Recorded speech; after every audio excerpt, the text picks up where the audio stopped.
Yo, what's up? It's your boy Hard 8 Times, the truth for YouTube, your favorite commentator's favorite commentator. What's up, people? What's happening? If you missed my last video, the link is down in the description.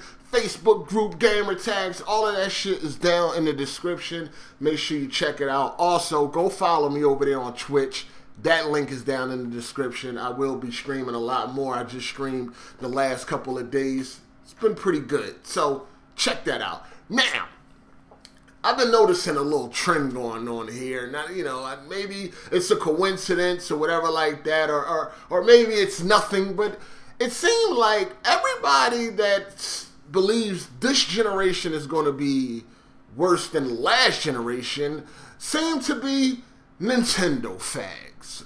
Why is that? Is it a coincidence, or is it really just true? Now, people that has an Xbox One, a PS4, both, whatever like that, they're pretty excited on what's to come. You know, you got The Order, The Division, you know, Titanfall, you know, you got a lot of new games that are coming that people are excited for. But it seems that the Nintendo fags feel like this is going to be the worst generation. Now, and of course, Shokio went on to make a video about this a week or two ago, and I understand some of the points that Shokio was making, but at the same time, he got a lot of feedback for saying he just made that video and he feels the way he feels because the Wii U is pretty much trash right now. You know, it really is. So I saw this article, and once again, it's somebody that pretty much wrote the 8th generation will be just as bad or worse than the 7th generation. And lo and behold, it is a Nintendo fag. So it's like, are Nintendo guys the only people that feel like this? Because I don't really see anybody else really saying that this is going to be the worst generation ever. Like I said, people are very excited for what's to come. So let's look at some of the points that he pointed out that could, you know, that he feels will make this the worst generation, you know, definitely worse than last generation. So the first thing he goes on to talk about is DLC.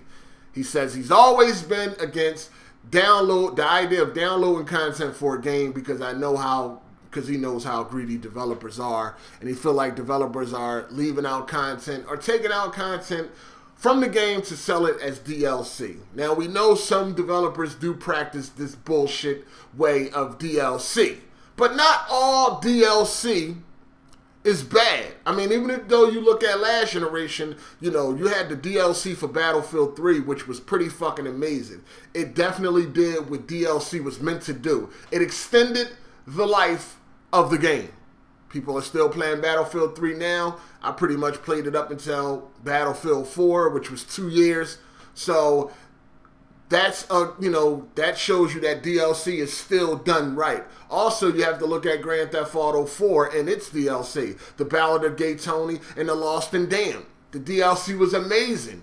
It actually had full single player and multiplayer components. Great DLC. Not all DLC is bad. But he went on to say, Nintendo, they released New Super Luigi U, which was DLC, and it was so big that they were able to re-release it as a standalone game. So once again, you know, everybody else will suffer from this bad DLC, but Nintendo is doing DLC correctly. Okay, go figure. Now, he goes on to paying for online gaming. You know, why pay to play online? You know where it's going, right? Why pay for something that should be free? He goes on and states how PlayStation 3 guys made fun of the Xbox guys. Now, we pay for it. And he says that PlayStation 4 guys have no problem with that. I don't know anybody that didn't have a problem with it. I mean, some people may say they didn't have a problem with it, but we all had a problem with it. The thing is what the fuck are you going to do about it?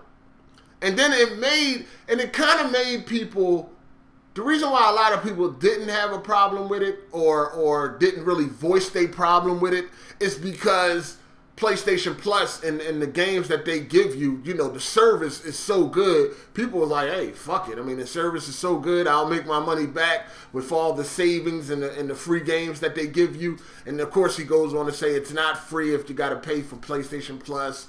I mean, you know, technically it's not, but you get so many games. It's like, really? You're going to really complain about this shit? You know what I'm saying? But I was against having to pay for PlayStation Plus. But at the end of the day, it's like, hey, man, what you going to do about it? People love the service. They're not going to stand up to change it. If we want better service, this is what we have to do. You know, there's a reason why Xbox Live performed better than PSN all those years. So, you know. But, of course, the Wii U is free. So, once again, that's not a problem that Nintendo guys have to worry about, right? Because their online is free. So then he starts to talk about broken games. Games these days are being released broken. They're being fixed with patches and things like that. So many issues like screen tearing, frame drops, freezing, etc. And he goes on to say that he didn't have any of these problems with his GameCube games. Like, really? He took it back to GameCube. He said when he bought a GameCube game, there was no issues. He had no complaints at all. Boy, Nintendo is just the perfect fucking company. Wow, why aren't they dominating the gaming world? Why not? They're so perfect. I mean, look at all these things we have to go through, but Nintendo, guys, doesn't. Oh, man. Then he said products being rushed to the market. Now, here's where he did take a shot at Nintendo, or he did say that the Wii U was rushed, which is why the launch wasn't as great as it could have been. Now, some Nintendo fans will say it was the best launch ever. Some say it was the best launch in a long time. He actually thinks it wasn't because the games were rushed. But then he cleans it up and say, well, Nintendo gets a lot of criticism from gamers for delaying their games or taking the time developing their games. Sony and Microsoft fans always say that Nintendo guys are playing the waiting game. Well, he says playing the waiting game is better than getting a game and it being broke or whatever like that. So, once again, he cleans it all up. Go to Nintendo. You won't have to worry about you getting unfinished, incomplete, broken games. Boy, Nintendo is so good. Now he focuses on graphics. Remember the good old days when graphics didn't matter. Graphics have always mattered. Graphics matter. And now that it's 2014, graphics and gameplay for me go hand in hand. But I remember when I was a youngster and we was playing games, we were always looking at the graphics. Now, you might look at those games and be like, the graphics weren't even that good. But at that time, the graphics were good. You know what I'm saying? At that time, when you first saw games like Metal Gear Solid, or even when you go back to the Super NES, the NES days, or the Super NES days, when you saw certain games like Contra and things like that, you were pretty much impressed with the graphics. Yes, now if you look at them, they look fucking terrible, but at that time, they were great. Graphics is always the first thing that drives a game. It's always the first thing that sparks an interest. That's just how it is. Because it's the first thing that you see. It's the first thing that you notice when a game is unveiled. Take, for instance, The Walking Dead Survival Instinct. When everybody first seen that game, they weren't talking about gameplay. The first thing people were saying was, this game looks terrible. Graphics matter. It might not be the end-all, be-all. I don't feel like it's the end-all, be-all. But in today's age, in 2014, I want both. I want good graphics and good gameplay. Great graphics, great gameplay. I don't want one or the other.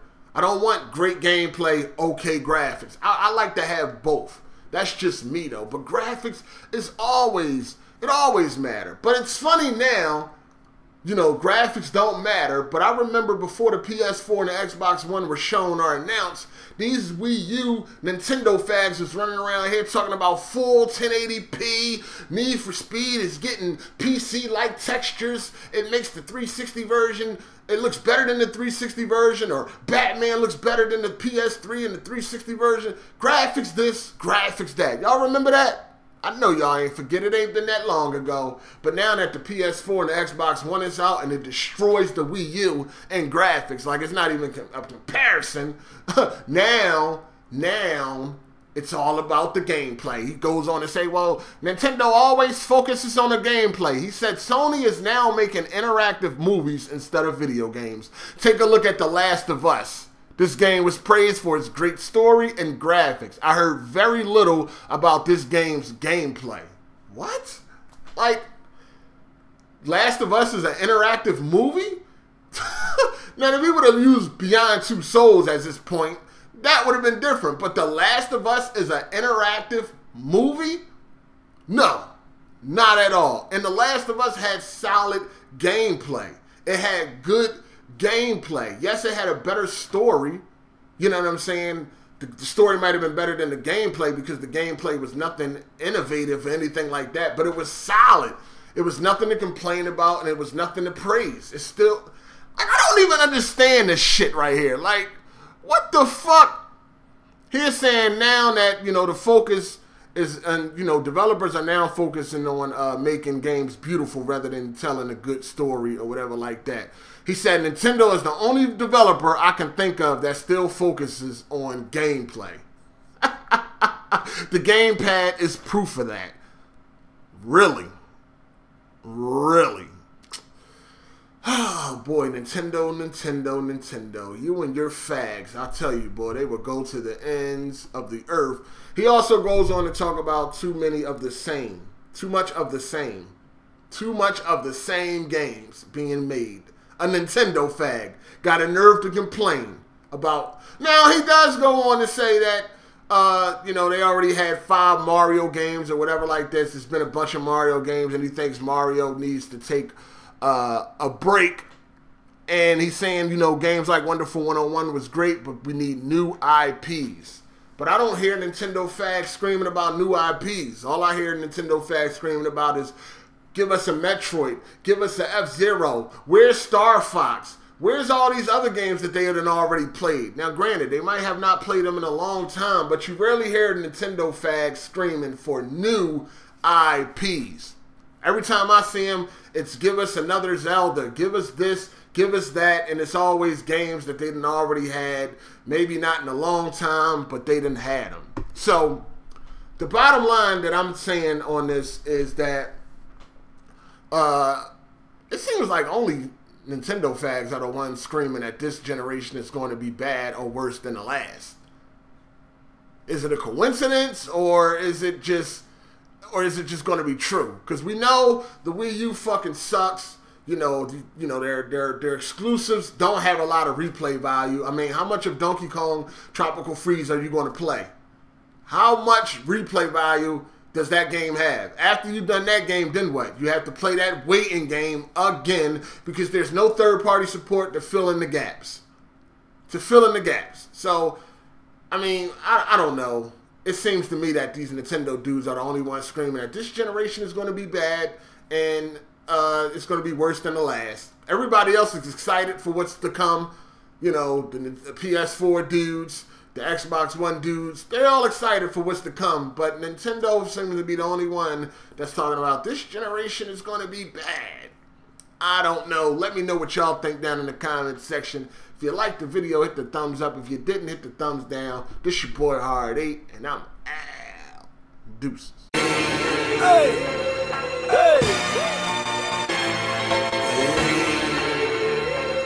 New shoes on the Range Rover, good with mine. Motherfuckers act like I